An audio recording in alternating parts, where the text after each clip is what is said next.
आज हम कक्षा 10th में प्रश्नावली है हमारी 3.2 सब्जेक्ट मैथमेटिक्स में क्वेश्चन नंबर पहला हम सोल्व कर रहे हैं। इन्होंने कहा है निम्न समस्याओं को रेखिक युग्म बनाने हैं।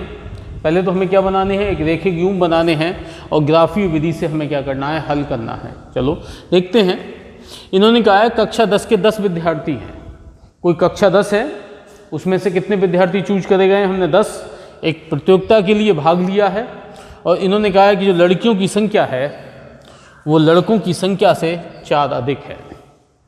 ठीक है, जब हम इसे सोल्व कर रहे हैं तो हमने क्या कर लिया, हम मान लेते हैं, माना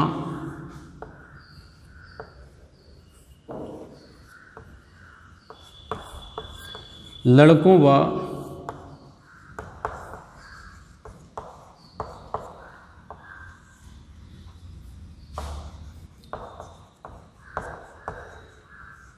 लड़कियों की संख्या क्रमशः x तथा y है। मतलब लड़कों की संख्या को हमने x मान लिया है और लड़कियों की संख्या को हमने y मान लिया है। अब बात करते हैं हम प्रश्नानुसार। आप देखते हैं कि जो टोटल विद्यार्थी हैं वो कितने हैं, 10। अब वो जो 10 विद्यार्थी होंगे वो लड़के और लड़कियों की संख्याओं का योग ही तो होगा। तो हमने क्या लिखा, x + y = 10। ये हमारी क्या हो जाती है, इक्वेशन 1। इसके बाद इन्होंने क्या कहा है, पुनः प्रश्न अनुसार हम बात करते हैं।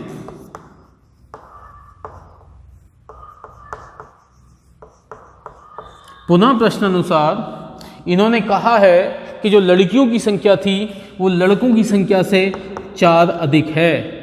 जो लड़कियों की संख्या है वो लड़कों की संख्या से कितनी अधिक है, 4। अब मैंने 4 इधर जोड़ दिया है तो इसका मतलब दोनों की जो काउंटिंग नंबर हैं, जो संख्याएं हैं वो कैसी हैं, बराबर हो गई।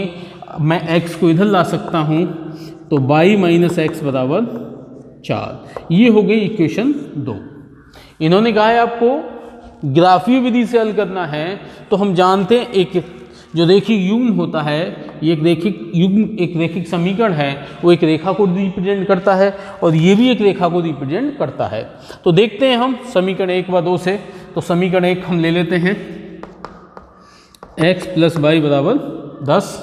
इससे हम कुछ बिंदु प्राप्त करते हैं। x और y, मैंने क्या करा, x की वैल्यू 0 लगाई तो y का मान कितना हो गया, 10। y का मान 0 लगाया तो x का मान कितना आ जाएगा, 10। तो पहली समीकरण से हमें ये बिंदु मिल जाते हैं।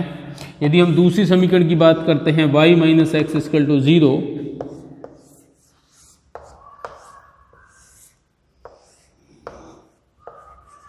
x और y, मैंने क्या करा, मैंने x की वैल्यू 0 ले ली तो y का मान कितना प्राप्त हो गया, 4। मैंने y का मान कितना ले लिया, 5। तो x का मान कितना प्राप्त हो गया, मेरा 1 प्राप्त हो जाता है। आप अगर y का मान 5 लगाएंगे तो x का मान कितना होगा, आपका 4 प्राप्त होगा। अब हम बात करते हैं, अब हमें जो पॉइंट मिले हैं इनसे हम क्या बनाएंगे, ग्राफ बनाएंगे।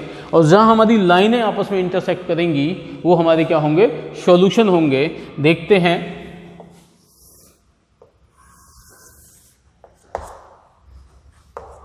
एक्स एक्सिस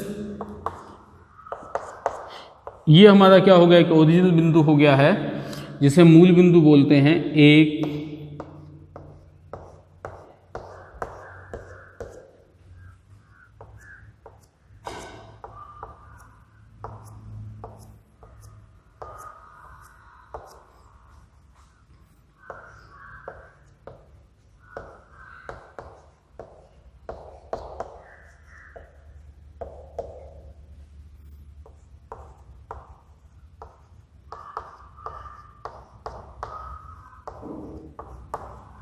ये हमने क्या करा, एक ग्राफ तैयार किया।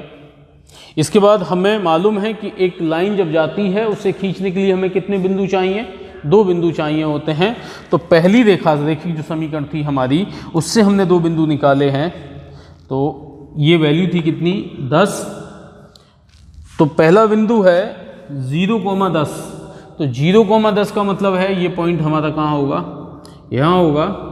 और दूसरी जो हमारा पॉइंट है वो कितना है, 10,0 मतलब x 10 और y 0, तो ये हमारा पॉइंट होगा 10,0 0,10। हमें एक लाइन ड्रॉ करनी है।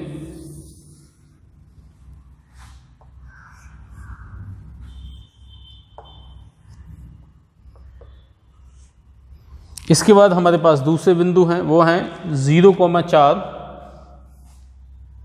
y की वैल्यू 0, x की वैल्यू 0 है और y की वैल्यू 4। एक दूसरा है हमारा क्या, x की वैल्यू कितनी है हमारी 1, तो y का मान कितना प्राप्त होता है हमें 5। तो आप देख सकते हैं x की मान 1, तो y का मान हमें कितना प्राप्त होता है 5। यहाँ से एक हम क्या करते हैं कि लाइन ड्रॉ करते हैं।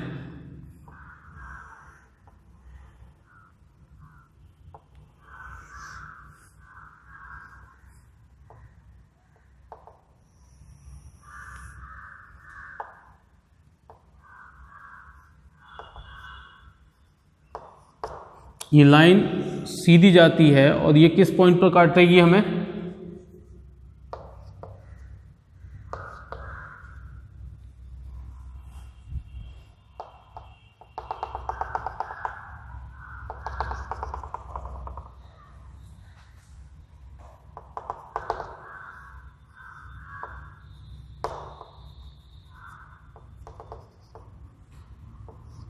इसे P पॉइंट पर इसने सपोज करो काट लिया है। और ये बिंदु कितने हैं, x का कितना है 3 और y का कितना है 7। ये हमें 3,7 पर ये लाइन हमें काटती हैं। इंटरसेक्ट जहाँ पर ये लाइन काटती हैं वही हमारे क्या होते हैं, सॉल्यूशन होते हैं। तो हम क्या लिखेंगे, हम लिखेंगे रेखाएं बिंदु 3,7 पर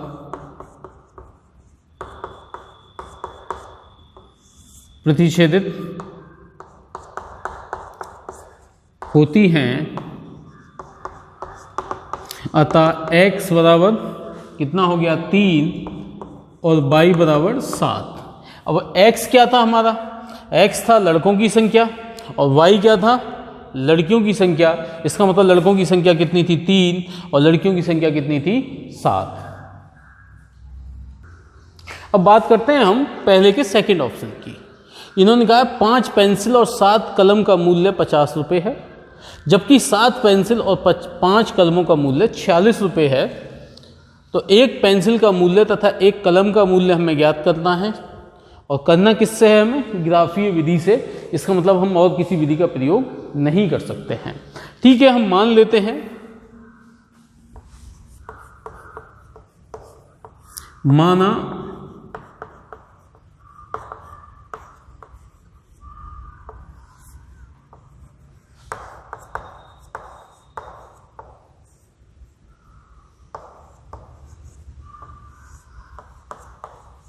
माना एक पेंसिल का जो मूल्य है वो x रुपये है, ठीक है, और एक कलम का मूल्य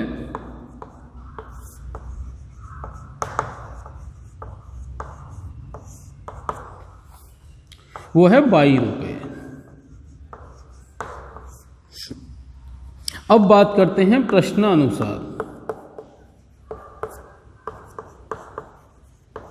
जो प्रश्न ने दे रखा है उसके अनुसार हम क्या करते हैं, एक रेखिक युग्म तैयार करते हैं, एक रेखिक समीकरण बनाते हैं। इन्होंने कितना है 5 पेंसिल, अगर एक पेंसिल का मूल्य x रुपये है तो 5 पेंसिलों का मूल्य कितना हो जाएगा 5x, और 7 कलम का मूल्य कितना हो जाएगा 7y। यदि आप दोनों वस्तुओं को खरीदते हैं तो वो कितने में पड़ती हैं आपको 50 रुपये में। ये आपकी इक्वेशन फर्स्ट बन जाती है। अब हम बात करते हैं सेकंड इक्वेशन पर। इन्होंने कहा 7 पेंसिल, तो देखते हैं भाई 7x प्लस 5 कलम प्लस 5y बराबर 46। हमारे पास दो इक्वेशन है, ये प्राप्त होती हैं। इन्होंने कहा है कि इन दोनों इक्वेशनों को ग्राफी विधि से सोल्व करें। तो देखते हैं भाई, पहली इक्वेशन 5x + 7y = 50, पॉइंट निकालेंगे हम।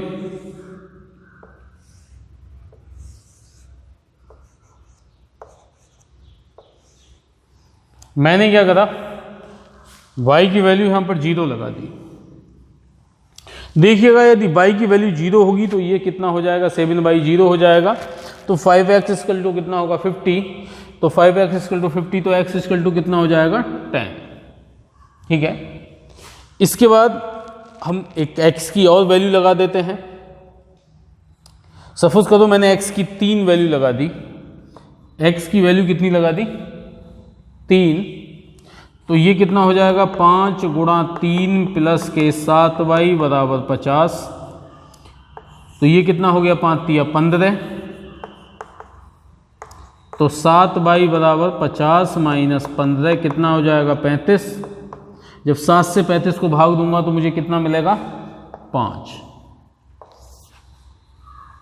अब दूसरी इक्वेशन को हम देखते हैं।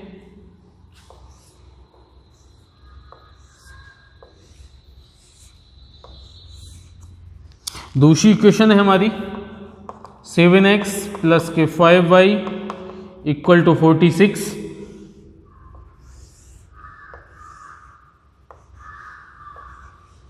x, y। यदि हम यहां पर देखते हैं, आप x और y के कोई भी मान लगा सकते हैं। मैं ऐसा नहीं कि पर्टिकुलरली कोई जो मैं बोलूं वही मान लगाएं, आप जो आपकी इच्छा करे वो मान आप लगा सकते हैं, लेकिन x का जो मान लगाएंगे y उसके लिए संतुष्ट होना चाहिए। सपोज करो मैंने x की वैल्यू कितनी लगा दी, 3 लगा दी, या मैंने 0 लगा दी। सपोज करो x की वैल्यू मैंने 0 लगाई, तो फिर y की वैल्यू कितनी हो गई, 46/5। और यदि मैंने y की वैल्यू 0 लगा दी तो x की वैल्यू कितनी हो गई, 46/7। देखते हैं पॉइंटों में आएंगी संख्याएं।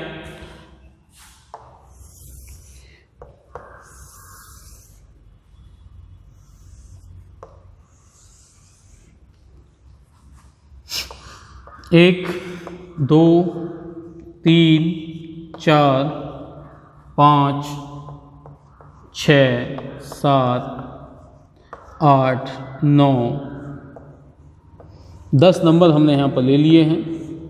ये हमारा x एक्सिस है और ये हमारा क्या है, y एक्सिस। ये हमारा एक ओरिजिनल पॉइंट है। 1, 2, 3, 4, 5, 6 और 8। चलो देखते हैं, 1, 2, 4, 5, 6, 7 और 8। पहले हम अपनी पहली रेखा खींचते हैं। x y की वैल्यू 0 है और x का मान कितना आता है, 10। तो इसका मतलब हमारा जो पॉइंट है वो ये मिलता है, 10,0। दूसरे पॉइंट की बात करते हैं। x की वैल्यू 3 है तो y की वैल्यू हमें कितनी मिलती है, 5। x की वैल्यू है हमारी 3 और y की वैल्यू हमें मिलती है 5। तो ये हमें जो पॉइंट मिलेगा वो मिलता है यहाँ पर। यहाँ से खींचते हुए एक रेखा खींचते हैं। भाई एक लाइन को खींचने के लिए हमें कितने चाहिए, 2 पॉइंट चाहिए। स्केल हमारे पास होगी तो x की वैल्यू 3 तो y की वैल्यू 5। यदि हम x की वैल्यू 0 तो ये कहाँ से जाएगी, थोड़ी सी 7 से ऊपर निकल के जाएगी ये लाइन।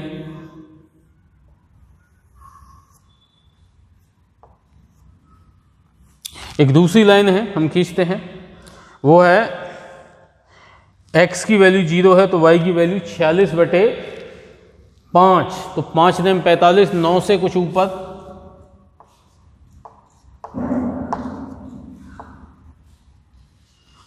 7 छंग 42, 7 सत्ते 49। तो 7 छंग 42 बचेंगे 4 और 7 सत्ते 7 पंजे 35, 6.5 से कुछ ज़्यादा। ये हमारी लाइन है और ये हमारा ये पॉइंट है। तो इस पॉइंट को बनाते हुए एक लाइन खींचेंगे, हम दोनों पॉइंटों को मिलाएंगे।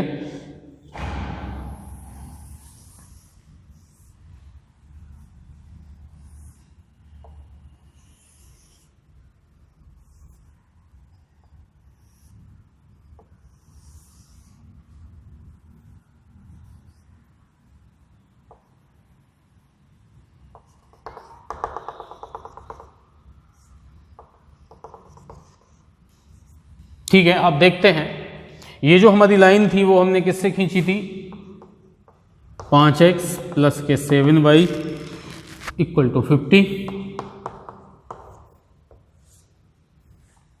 और ये जो हमारी लाइन है वो क्या है, 7x 5y इक्वल टू 46। अब आप ये देख सकते हैं लाइन किस पॉइंट पर टकराई है, लाइन जो टकराई है आपकी वो 5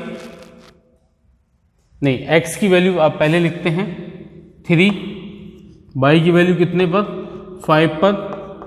तो आप देख सकते हैं जो देखाए हैं। और दूसरी बात अब आप लिख सकते हैं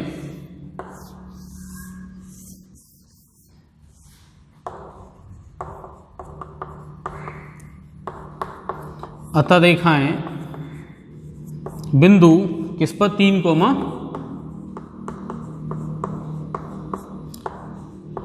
5 पर प्रतिच्छेदित करती हैं, इसलिए x बराबर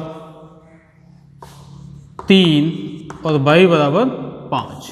यही हमारा क्या हो गया, हल हो जाता है। और इसी के साथ ये हमारा क्वेश्चन समाप्त हो गया। अब हम बात कर रहे हैं अपने दूसरे क्वेश्चन की। इन्होंने कहा है कि अनुपातों की तुलना करके आपको बताना है समीकरण संपाती हैं, जो रेखाएं हैं वो संपाती हैं, समांतर हैं या प्रतिच्छेदित करती हैं। तो आपके पास दो तरीका है, या तो आप इनके ग्राफ बनाएं, या फिर हमने आपको जब 3.1 भी नहीं कराई थी, जब हमने आपको बताया था तो आपको बताया था कि रेखाएं संपाती, प्रतिच्छेदित या प्रतिच्छेदित करती हैं या समांतर हैं, उसके लिए 3 कंडीशनें आपको दी गई थी। उसी कंडीशन का हम प्रयोग करेंगे। पहले क्वेश्चन को हम हल कर रहे हैं इस वक्त, दूसरे के पहले क्वेश्चन को हल कर रहे हैं। रेखाएं क्या हैं, 5x माइनस के 4y plus 8 equal to 0, 7x plus के 6y माइनस के 9 बराबर 0, या इसे हम इधर लिख लें, तथा 7x प्लस के 6y माइनस के 9 बराबर 0, a1x b1y प्लस c1 बराबर 0, तथा a2x b2y प्लस c2 बराबर 0 से हमने क्या कर दी, तुलना करने पर।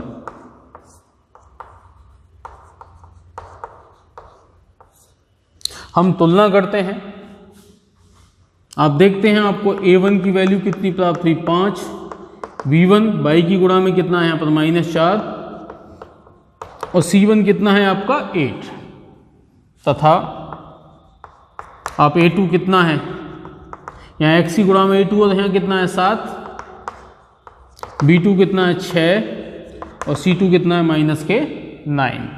अब आप देख सकते हैं a1 बटे a2 कितना आ गया, 5 बटे a1 बटे a2 आ गया आपका 5 बटे 7, b1 बटे b2, b1 कितना है -4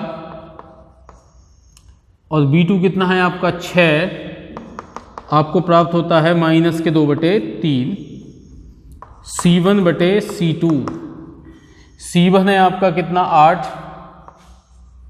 और c2 है -9, इसे मैं लिख सकता हूँ -8/9। अब आप देख सकते हैं आपको अनुपात मिल चुके हैं।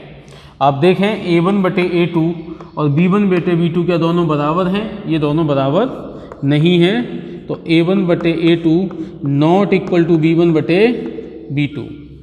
जब a1 बटे a2 नॉट इक्वल b1 बटे b2 होते हैं तो हम जानते हैं रेखाएं कैसी होती हैं, प्रतिच्छेदित होती हैं। तो आप लिख सकते हैं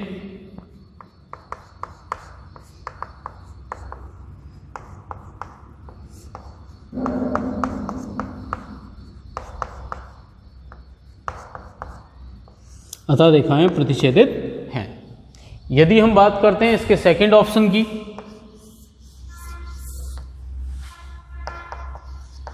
सेकंड ऑप्शन था आपका 9x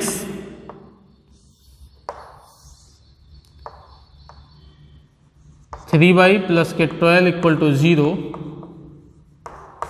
तथा 18x प्लस के 6y प्लस के 24 इक्वल टू 0। हमने क्या करा, दो इक्वेशन हैं तो दो इक्वेशन ले लेते हैं। a1x b1y plus c1 equal 0 तथा a2x v2y plus c2 equal to 0। आप देखते हैं, आपने से क्या करते हैं, कंपेयर करते हैं, तो तुलना करने पर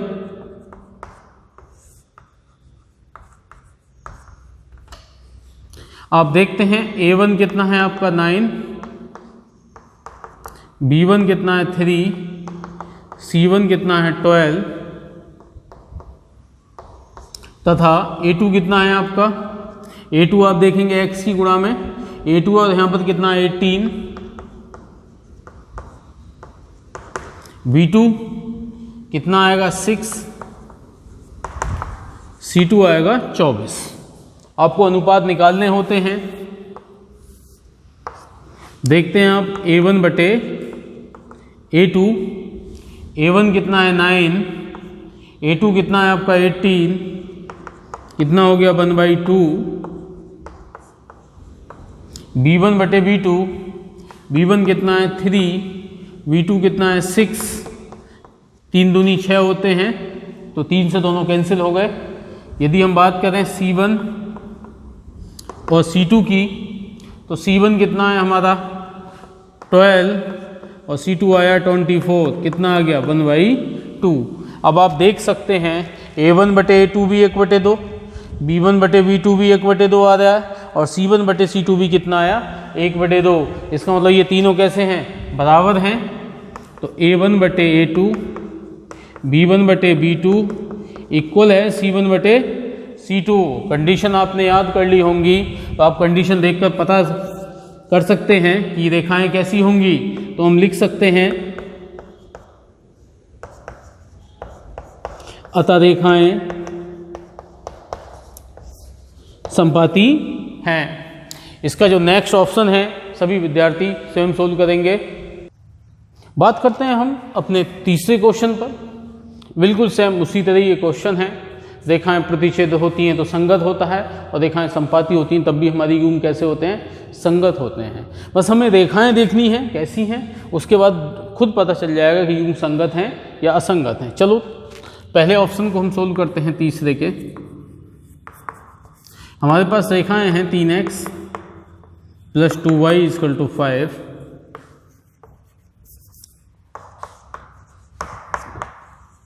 2x माइनस के 3y इक्वल टू 7। हमने क्या करा, हम तुलना कर रहे हैं तो हम क्या लिखेंगे, a1x plus b1y plus c1 बराबर 0 तथा a2x b2y प्लस c2 बराबर 0 से हम तुलना करते हैं।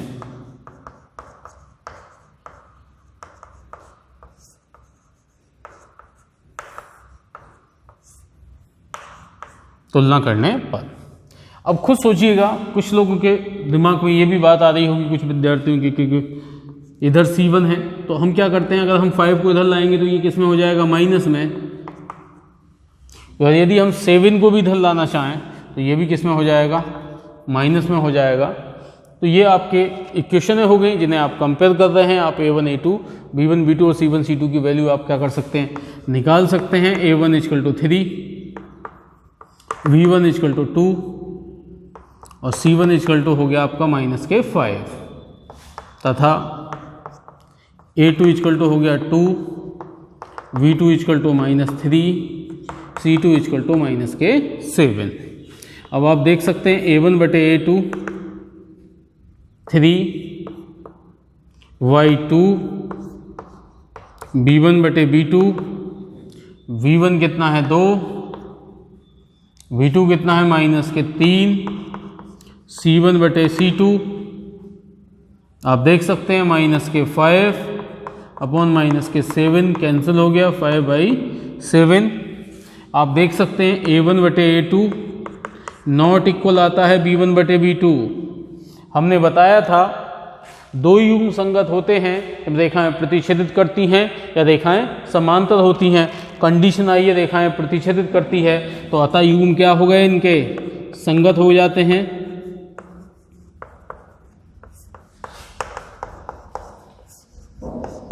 अतः युग्म संगत हैं। यदि हम बात करते हैं इसके सेकंड ऑप्शन की तो वो है हमारा 2x - 3y बराबर 8 तथा 4x - 6y इक्वल टू 9। हम तुलना करेंगे a1x b1/c1 इक्वल टू 0 तथा a2x b2 plus c2 equal to 0 से हम तुलना करते हैं।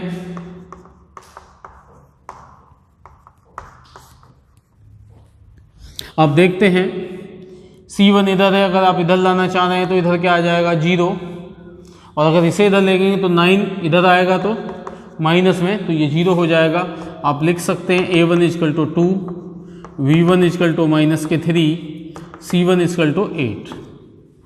a2 कितना है आपका, a2 है आपका 2, v2 है -6 और c2 है -9। आप देखते हैं a1/A2 ये 4 था a2 हमारा, a1/A2 मतलब 2/4, 2 × 2 और 2 दूनी 4 मतलब 1/2 आया। b1/B2 आप देख सकते हैं -3 -6 कैंसिल 1/2 आया। c1/C2, c1 कितना है हमारा 8 और c2 कितना है -9।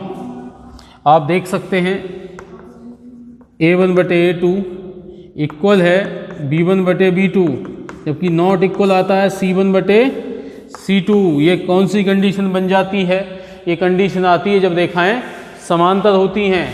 तो हम लिख सकते हैं जब रेखाएं समांतर होती हैं तो कोई युग्म नहीं होता है, संगत नहीं होते हैं, तो हम क्या लिखेंगे,